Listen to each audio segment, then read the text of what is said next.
स्वागत है आप सभी का हमारे YouTube चैनल में।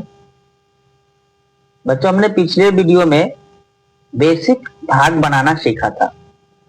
इस वीडियो में हम एलसीएम सीखेंगे। एलसीएम का फुल फॉर्म जानेंगे, एलसीएम का मतलब जानेंगे और कैसे बनाते हैं हम ये इसमें सीखेंगे। तो इसे हम हिंदी में लघुत्तम समापवर्ती कहते हैं। हिंदी में क्या कहते हैं इसे हम? लघुत्तम समापवर्ती कहते हैं। तो एलसीएम क्या होता है? दो पूर्णांकों से विभाज्य सबसे छोटी धनात्मक संख्या होती है। एलसीएम क्या होती है? दो पूर्णांकों से विभाज्य सबसे छोटी धनात्मक संख्या होती है। एलसीएम का फुल फॉर्म क्या होता है? Lowest common multiply. क्या होता है? Lowest common multiply. एलसीएम उस सबसे छोटी धनात्मक पूर्णांक संख्या को कहते हैं। एलसीएम हम उस सबसे छोटी धनात्मक पूर्णांक संख्या को कहते हैं जो a तथा b दोनों से विभाजित हो सके। इसे कहते हैं उस सबसे छोटी धनात्मक पूर्णांक संख्या को कहते हैं जो a तथा b दोनों संख्या से विभाजित हो सके। इसे हम एक उदाहरण के माध्यम से समझते हैं। जैसे 3 और 4 का लसाअ 12 है, क्योंकि 12 3 और 4 दोनों से विभाजित हो जाती है। 12 क्या होती है? 3 और 4 दोनों संख्या से विभाजित हो जाती है तथा 12 से छोटी कोई भी धनात्मक पूर्णांक संख्या नहीं है जो 3 और 4 दोनों से विभाजित हो सके।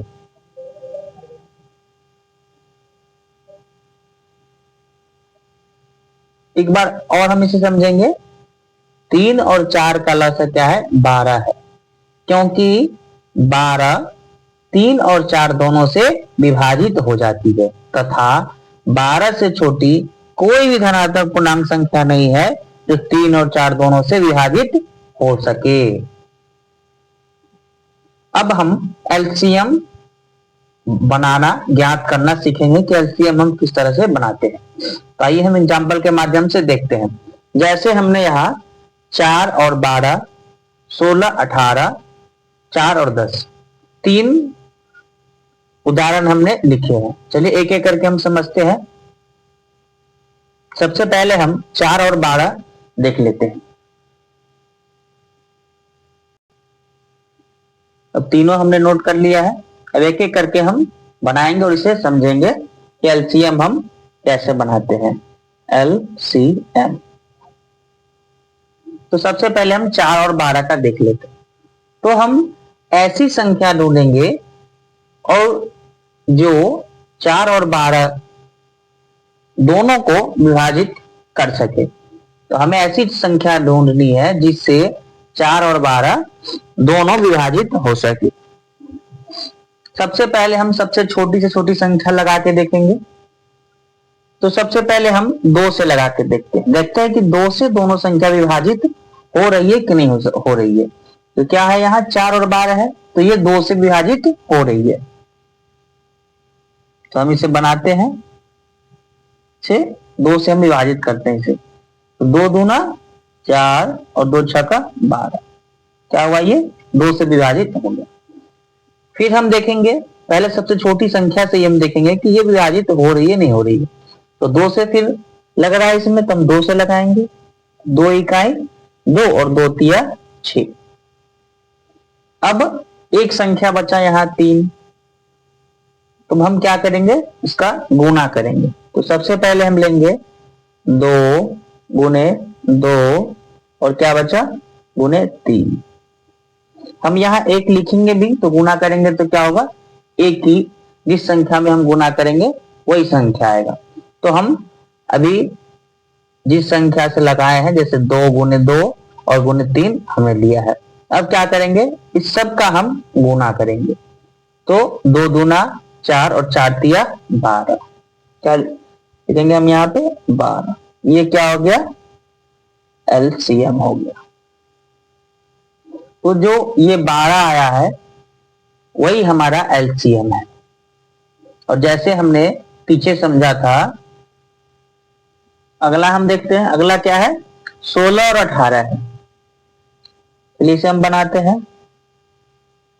तो सबसे पहले हम वह छोटी संख्या देखेंगे जिससे दोनों संख्या विभाजित हो सके। तो हम 2 से लगाएंगे, 2 से विभाजित हो रही है, तो 2 8 16 और 2 9 18। अब हम जिस भी संख्या से लगाएंगे उस संख्या से दोनों संख्या विभाजित होनी चाहिए, यानी कि कटनी चाहिए। तो हम 2 से लगाएंगे तो भी नहीं कटेगा, 3 से लगाएंगे तो भी नहीं कटेगा, 4 से लगाएंगे तो भी नहीं कटेगा। तो हम क्या करेंगे, इसका अब गुना कर देंगे। जैसे 2 गुना 8 गुना 9। अब इन दोनों का हम गुना करेंगे, तीनों का। क्या हो जाएगा, 8 दूना 16, और 16 में जब हम 9 से मल्टीप्लाई करेंगे, गुना करेंगे, तो 16 नामा क्या हो जाएगा, 144। ये हमारा क्या हो गया, ये हो गया हमारा एलसीएम। तो 16 और 18 का एलसीएम क्या हो गया, 144। अब 4 और 10 का देख लेते हैं। तो सबसे पहले हम ऐसे ही छोटी संख्या से लगाएंगे, 2 से लगाएंगे, 2 दूना 4 और 2 पंचे 10। अब इसमें भी कोई भी संख्या से नहीं लगेगा, क्योंकि किसी भी संख्या से हम लगाएंगे तो वो दोनों विभाजित नहीं होगा। तो हम क्या करेंगे, अब इसको गुना करेंगे, 2 गुना 2 गुना 5। अब इसका हम गुना कर देंगे, तो 2 दूना 4 और 4 पंचे 20। तो हमारा एलसीएम क्या हो जाएगा, 20 हो जाएगा।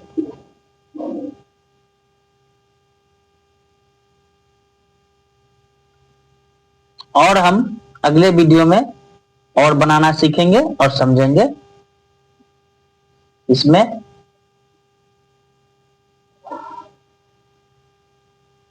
इतना ही।